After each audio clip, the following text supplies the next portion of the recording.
Hello everybody, my name is Chowrin, and today we're going to go over the Bartender add-on. So if you've got it installed, you want to type it's Bartender4. To bring it up, type in /BT for Bartender, or you can click on this icon here. If you right-click it, it's going to open up the options. If you left-click it, it's going to toggle its locking right here. So if you unlock it, that's what's going to allow you to move around your bars, and you'll see all the bars that you have enabled, and you can move them around wherever you'd like. If you have hidden bars, unless you've unlocked it, they're going to remain hidden. You won't be able to see them. You can still move them if you go under the positioning feature here. You can change their actual XY coordinates, but you won't actually be able to see where you're moving them to. So unlocking them is a really good way to configure it. With the add-on, you're going to have just a couple features over here: bars, profiles, defaults, and frequently asked questions. Defaults is pretty straightforward, whether you're going to see what it's going to default to when you open it up. Profiles, you can configure which profile you're looking at. I got a lot of profiles. And then bars is where you're going to do all the work, basically. So what I suggest, you log on a character, create a new profile for it, so that you're not changing every single character's bars every time. You want to do each character has its own configuration because they don't all have the same bindings and use the same shit. Then you open it up here. So your general, when you click on the first tab on here that just says bars, not a specific bar but just general, you can change things like cast modifiers. You can change out of range indicators, things like that. Whether button tooltips are enabled or disabled in combat, and things like that. Using the default Blizzard UI, this is going to determine whether you use the default UI for vehicles or whether you're going to use the one that's kind of built into the Bartender add-on, which is a little bit more minimalistic. But basically what that does is allows you to hide all the big art frames that are in there and just use a real simple, minimalistic vehicle UI. Bar 1 right through 10 are where you can put all your actions. You normally would have access to bars 1 through 4, and I think 5 and 6 would be also available if you cycle through them. You can shift and mouse wheel and go through all your different abilities that way. But I think by default, Blizzard UI, you have access to these 6. 7, 8, 9, and 10, I think, are only available with an add-on or with specific classes. Like, I know that Druids and Warriors use 7, 8, 9, and 10 for different stances that they're in. So, like, Druids have the most that they would have to use because you've got your Boomkin, you've got your Kitty, you've got your Bear form, you've got your Resto. So all these different specs require different bars that are spec dependent. And then I think for Warriors, it's like 8, 9, 10 that you use for Fury. I think that's what it is. Anyway, something like that. But basically what this add-on does is it allows every class to use all 10 bars. So you can change the position, you can change what's showing where. It gives you a lot of configuration ability. Your bag bar is something I usually hide because I use an add-on called Bagnon to put all my bags together in one.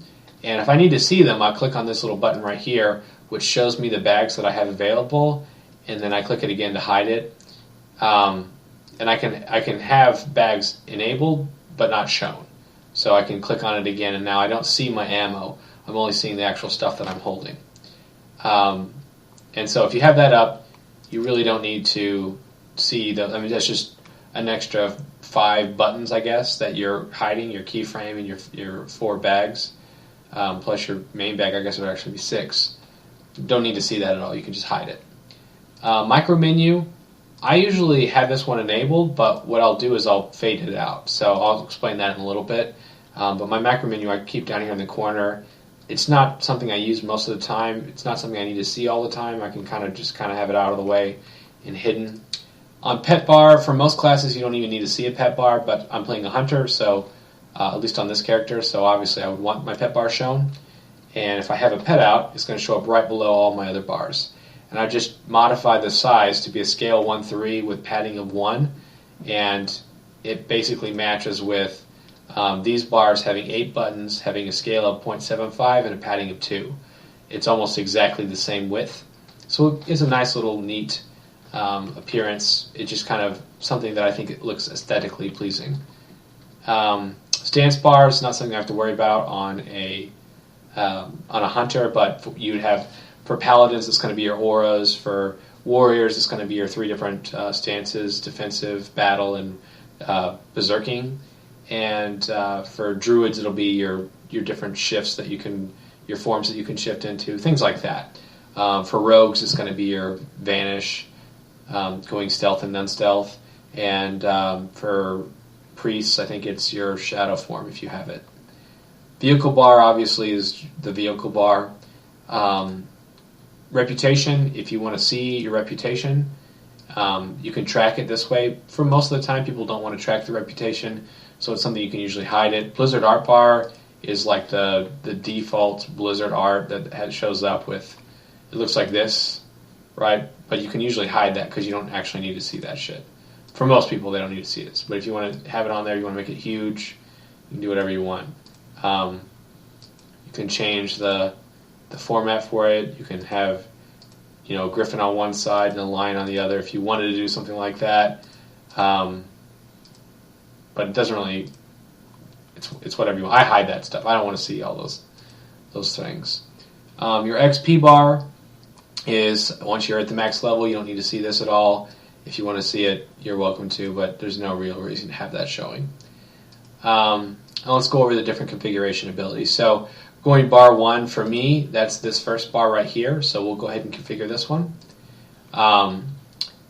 Obviously I want it enabled so I can see what's going on. I don't have every bar enabled.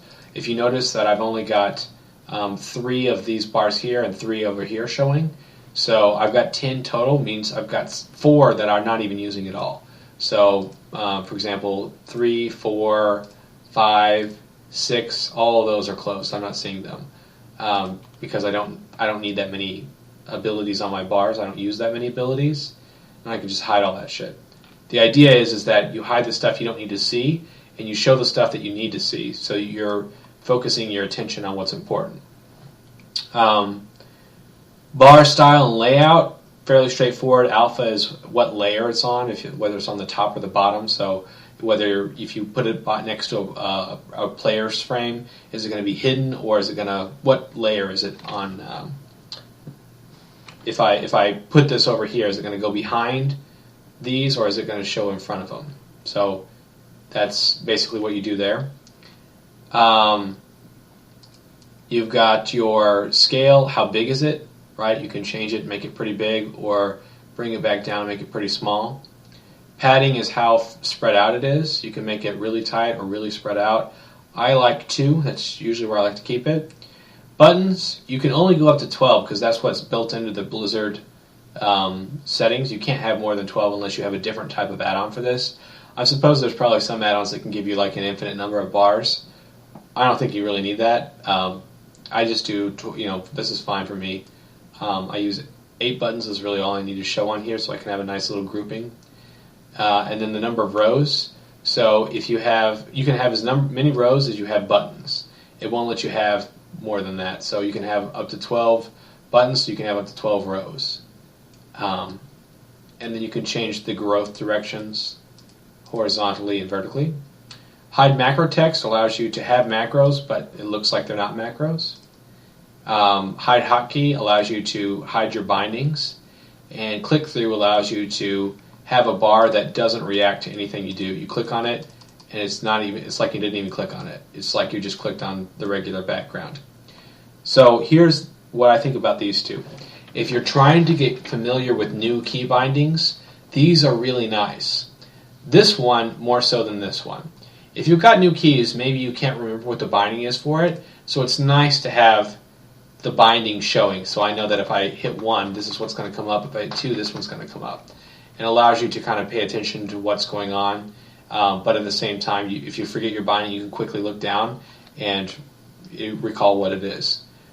Click-through is really amazing because it prevents you from being able to cheat.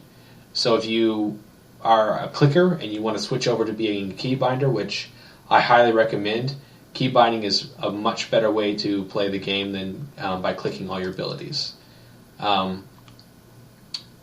Basically, this prevents you from being able to cheat. Now, if you hide the hotkey, if you forget your binding, it might take you a while, and you could really, potentially you could suffer. Like, if you're trank-shotting Lich King, trank-shotting on the Lich King fight, trying to trank-shot the Shambling Horrors, and you can't remember your trank-shot binding, that could cause a wipe right there. So, I wouldn't hide the hotkey unless you're completely familiar with it, and I don't even hide it at all. There's no real reason. My thinking on this one is if let's say the macro for my Chimera shot got broken, and I had to put a Chimera shot from my spellbook over there, so I'm going over here, grab a Chimera shot, and put it over on this bar. Well, if I've got this over here, I can look at this and see that this is not my normal macro. So if I see that, I can always go back in here and put the correct ability on the bar. And this basically just lets me remember to fix my action bars. So if I don't see text, that means that I don't have my macro enabled. But that's just my personal preference. Visibility allows you to do things such as hiding your abilities, which is really, really useful. I think that's the main reason I like this add-on. What I do is I put abilities that have no cooldown or that I use very seldomly, I put those on bars that are hidden. Because if they don't have a cooldown, or if I only use it once in a blue moon, I don't need to see that shit most of the time. I can hide that so that my attention can only be focusing on the abilities that have a significant cooldown.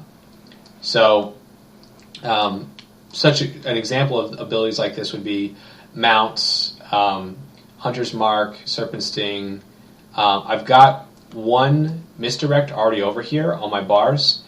I have two macros for it, or two bindings for Misdirect that I use two different macros, depending on what exactly it is that I'm trying to do. So one of these will misdirect a focus target, one of these will do kind of a macro, mouse over macro. So since I don't want to see them both, there's no reason to see two misdirects because they share the same cooldown. It's not like creating two buttons for it. It's going to give you two abilities, or two separate cooldowns. So I hide the other one. I only want to see one at a time. Same thing over here. Number 4, for me, my button 4 is the button I use for steady shot, and I also use mouse wheel up and mouse wheel down, which is what's over here. Since I've got it on there twice, I've got 3 bindings for it basically, I'm only going to show one button. So that's just kind of a way that I use it. Things that don't have a cooldown, that I don't need to see, I hide it. You can also use the fade out ability, which I use with, a good example for this for me is the micro menu. So I'll go ahead and lock everything again. So I use fade out alpha. You can change the alpha to be 100%, which means that it doesn't make a difference what you do, or you can do some diminished capacity. And the alpha is going to be what it defaults to. This is the default state of how opaque it is. At 55%, it's about halfway opaque. And when I hover over it, it glows to full opacity. If you have 0%, right, it's completely invisible. And when you hover over it, it'll show up. And the delay is just how long you have to hover your mouse over it before it shows up. So if you change this to I think you can only go to, I don't even know if you can go past, well, apparently you can. So you hover over this and it goes to 1 second, which means that to be hidden or to show up, I have to wait 2 seconds. I like it at 0.2. I think that's the default state to it, and that's all you really need. Any more than that is, I think, a bit. I don't see why you would want that. And you can hide things with vehicle UI. You can hide out of combat. You can hide in combat. So let's say let's say you create a bar for your professions and things like this that you're never going to use in combat. You can have it set up so that automatically is hidden as soon as you get into combat. But anyway, yeah, so that's something you can set up. Other things you can do on here would be under positioning. You can change the by adjusting it by a couple at a time. So, for example, we messed around with the bar 1 here and moved it a little bit. So let's center it horizontally, and then I can move it up and down by 1 pixel at a time and get it exactly where I want it. And an add-on that I use that corresponds with this is an add-on called Align, and you type in /align, and it creates this little grid on your screen that you can use to try and make things even. I'm a big fan of symmetry. I like an add-on, or I like a UI that has add-ons that are balanced symmetrically on both sides. That's just something that pleases me aesthetically. You don't have to do that, but that's something that I like to do. You can also change the scale here just like you could under general settings. The last tab over here is not available for everything. Like it's not for bag bar, it's not really something that you can do or not. But for your regular bars, you can change the state configuration, which is basically when you're possessing something or when you're paging an action bar. So I've got bar 1 pages between action bar 1 and action bar 2. So if I hit shift and my mouse wheel, which is what scrolls between my different action bars, I can go to my second action bar and go back to my first. And it basically just enables me to have another hidden ability that I can get to really quickly. So even though my second action bar is hidden in game, I can get to it without, I don't have to open up any configuration. I can just hold shift and my mouse wheel and get to it really fast. It also is possessing this bar, so example for this would be Blood Queen Lanathel. If you get the bite and you have to bite somebody else, it'll occupy bar 1, position 1, unless you use this add-on to make it occupy something else. The default is always bar 1, position 1, and you have to change it to something else. But if I wanted to, I could have it occupy some other bar by having it clicking the possess bar, unchecking it from bar 1, and then rechecking it on another bar. So you could do that if you wanted to. And the last feature that I want to go over with this add-on is the key bindings ability. Obviously, these are pretty straightforward. Button lock, lock, mini-map button, if you want to see the mini-map button, if you don't want to see it. But key binds is what's really cool. So when you have the key bind, it goes into key binding mode. And what you do is you hover over an ability, and if you want to bind something to it, you just hit that button as you hover your mouse over it. So, and then if you want to get rid of a binding, you hit escape, just like it says. And you can see exactly what your bindings are. And if you have more than one binding for something, you can see that too. So let's bring up, what is this for me? It's bar, I believe it's bar 9. So you can see that I've got some of these that have multiple bindings. So click on this one, we'll get rid of always hide, so you can actually see it. And as we hover over this one, you can see that mouse wheel up and mouse wheel down, it's bound, two things are bound to the same ability. So you don't have to do just one, you can have multiple. So that way I can just spam mouse wheel up and down. I can just go really fast, and I'm basically spamming this ability up and down. And you can do that really quickly, which is it's a really good spamming ability. Spacebar is another one that's really good to spam, but I never really use it because I'm so used to spacebar being jump, but it would be another really good one if you want an ability to spam, like mages doing Frostfire Bolt or something like that. Wouldn't be a bad idea. Anyway, this allows you to bind all your keys really quickly. The other way you can do key binds, if you're not using an add-on for it, is you have to go under Options, Key Binds, and then you have to find all your bars under this pane here, which is just, if you can see, I mean, there's a ton of options. It takes forever to go through them all, and it's just a very tedious way to bind keys. Using this add-on is a much, much more efficient way to do that. So I would highly recommend it. Anyway, that is the Bartender add-on for you. I hope you've appreciated this tutorial. Or, well, not appreciated, that's probably not the right word. I hope you have found it useful. And if not, I'm sorry to hear that. If you would like more tutorials, you can check me out on YouTube. Chowren85 is my channel, and I've got several different other tutorials in there. For example, I've got a Ruby Sanctum 25 Heroic. I play on a private server that's Wrath of the Lich King, patch 3.3.5, so Halion is the in-game boss there. I've also got Lich King 25 Heroic tutorial, which has been featured on the Molten website. I've got tutorials on Pitbull unit frames. I've got tutorials on Zatrina buff frames and the Need to Know add-on. I've got tutorials on how to play a Ret Paladin, how to get Thunder Fury, and lots of boss kill videos if you want to see anything like that. So, and I try to do more tutorials all the time and kind of pass on the knowledge that I've learned playing this game for several years. So anyway, if you're interested in that, feel free to subscribe and view the previous videos that I've put up. Thank you very much for watching, and I'm going to go ahead and sign off.